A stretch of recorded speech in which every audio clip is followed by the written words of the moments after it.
Hey guys, welcome back. So today I'm out here shooting my M9 service pistol. This pistol replaced the M1911 pistol in service with the US military back in 1985.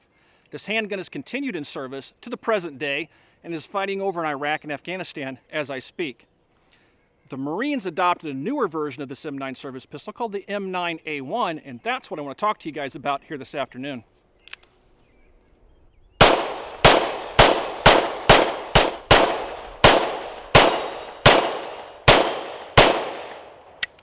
This is the M9A1. You should be able to tell just a couple of differences between it and the M9 that I have here. First of all, you'll notice the most obvious is it has this rail on the dust cover of the pistol. All the other features are pretty much the same. One other thing you will notice is look at the front of the trigger guard. Here's the M9 and here's the M9A1. You'll notice that it's square cut and not serrated. There are a couple of other differences inside the pistol, which we'll talk about here in just a few minutes. But let's do a little bit more shooting with the M9A1 before we get inside of the pistol.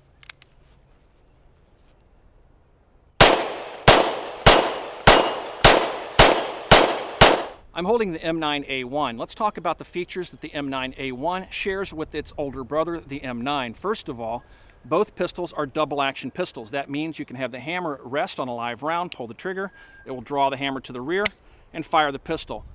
Pistol will cycle, the hammer will remain to the rear, and it becomes a single action pistol. Both pistols feature a hammer drop safety. This lever is present on both sides of the handgun.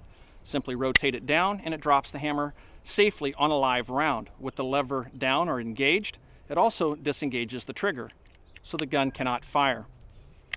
Both pistols have 15-shot magazines, in some cases 17-shot magazines. And this is the magazine of the M9A1, which you'll notice is a nickel color, and we'll talk a little bit more about that here in a few minutes. Both pistols have just standard iron sights, a 4.9-inch barrel, and an 8.5-inch overall length between the two pistols. The fire controls on both pistols are non-ambidextrous. They're actually on the left-hand side of the pistol. You'll notice that the slide stop is not present on the right-hand side of the pistol. The only ambidextrous control is the hammer drop safety. Everything else is accessed from the left-hand side of the pistol, so it's definitely configured for a right-handed shooter. They use the same method of lockup and everything else. They also feature a loaded chamber indicator, which you can't really see because the pistol's not loaded right now, but there's a small red dash that will appear on top of the extractor when the weapon is loaded. Now let's talk about some of the differences between the two pistols. First of all, the M9A1 has a polymer trigger and a polymer hammer drop safety lever. This pistol weighs 2.1 pounds. The M9 weighs 2.2 pounds, so it saved about an ounce by using the polymer components. Also, the M9A1 has a polymer guide rod. The M9A1 has this accessory rail, which is useful for mounting lights and other accessories, like so, which is different than the M9. Now let's talk about that magazine. This magazine has a coating that's called a PVD coating. This coating reduces friction and allows the gun to work in sandy environments like those we'd find in Afghanistan or Iraq. And this is a specification that the Marines wanted with the pistol. And again, it's a 15-shot magazine. Let's take a look inside of the pistol.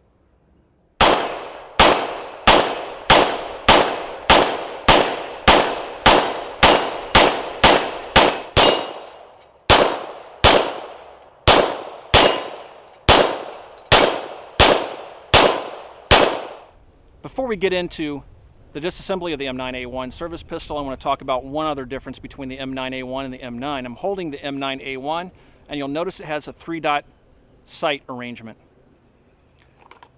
The M9 uses a slightly different dot system. Let's take the pistol apart. Before disassembling the pistol, you want to make sure that the weapon's empty. Drop the magazine by hitting the thumb button.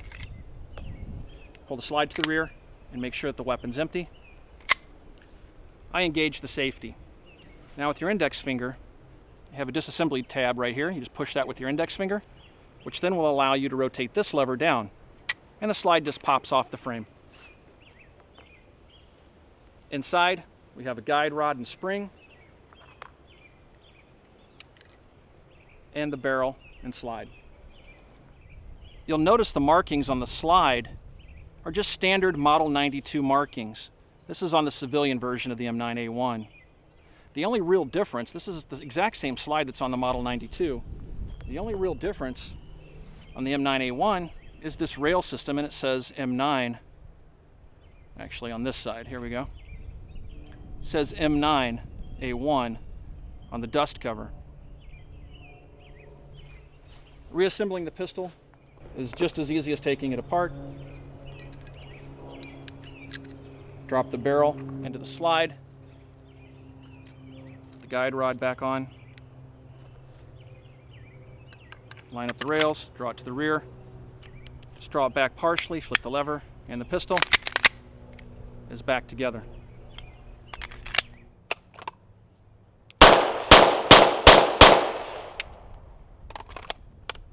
One of the biggest challenges you'll find as a civilian owning the M9A1 pistol is that it's really kind of hard to find a holster that will fit it. This light rail makes it almost impossible to find a holster. Now, the Marines are using Serpa holsters that are specially made to house this pistol. As a civilian, good luck finding something, but I did find something. The holster that I'm using out here today is a G-code holster. The G-code is a modular holster system, and I've come to really like these holsters. It has a thumb brake system. When you push this thumb lever, it flips the hood out of the way, kind of like a Safariland holster, and then the pistol comes clear. It has a quick locking mechanism on it with a plate system that you can use on any type of web gear, like molly gear, stuff like that. Leg holsters, they sell adapters for this holster, for the Serpa leg holster system. All sorts of cool options for the holsters. You can get them not just for the M9A1 service pistol, but you can also get them for other popular handguns.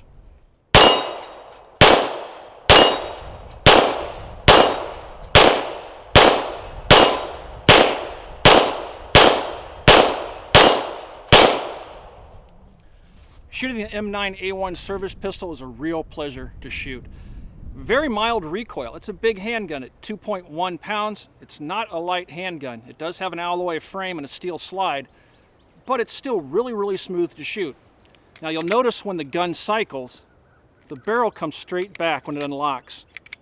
That's part of that P38 locking mechanism I talked about a little earlier.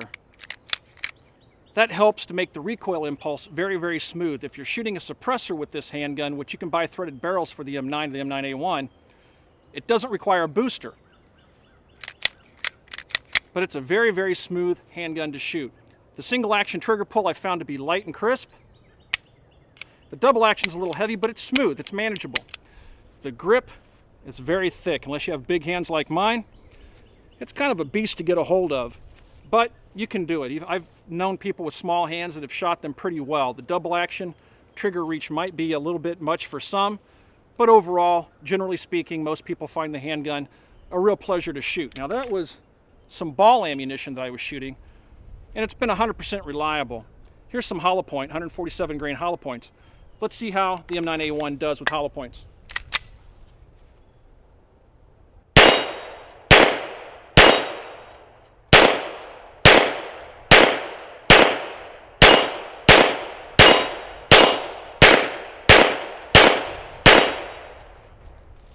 100% reliable. I've always found the M9 to be a fairly reliable handgun.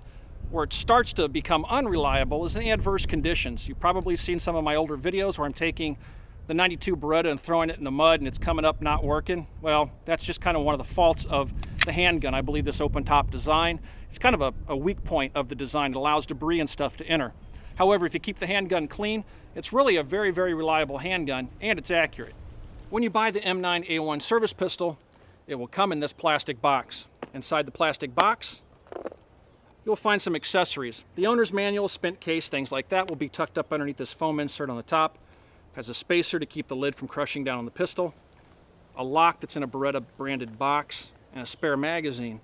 And of course, the pistol will also come in the box as well. The pistol will have a magazine in the gun for a total of 2 magazines, and you can buy this handgun for right around $590 to $600 depending on where you shop. I did buy this handgun from my local gun shop, Bly Sports, in Valparaiso, Indiana, and I paid right around $600 for the handgun. Overall, the quality of the handgun is superb. They are built in the United States to meet the government contract requirements for a U.S. service pistol. The handgun feels good in the hand. It shoots very well. It's an accurate shooting handgun. For $600, it's a good buy. I don't think it's an unreasonable price for the handgun. Again, it's very high quality. You're probably going to find it to be very reliable.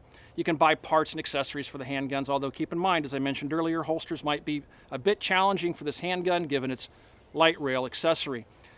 This handgun has another handgun that's very similar to it called the Model 92A1. Has many of the same features as the M9A1 pistol, including this rail. However, where the sights on this handgun are fixed, it's dovetailed in the rear and then machined into the slide for the front sight. The 92A1 will have a dovetail front sight, so if you want to replace the sights and put, tritium night sights or something like that on the handgun, you can do that with the Model 92A1. The M9A1 is the Marine Corps' new service pistol, and that's the reason I wanted to buy it. It goes nicely in my collection of Berettas. If you guys have any questions about this handgun, you can ask those questions on our Facebook page. You can find us on Facebook at www.facebook.com/military arms. As always, everybody, thanks for watching. Thanks for those subs, and I will talk to you guys soon.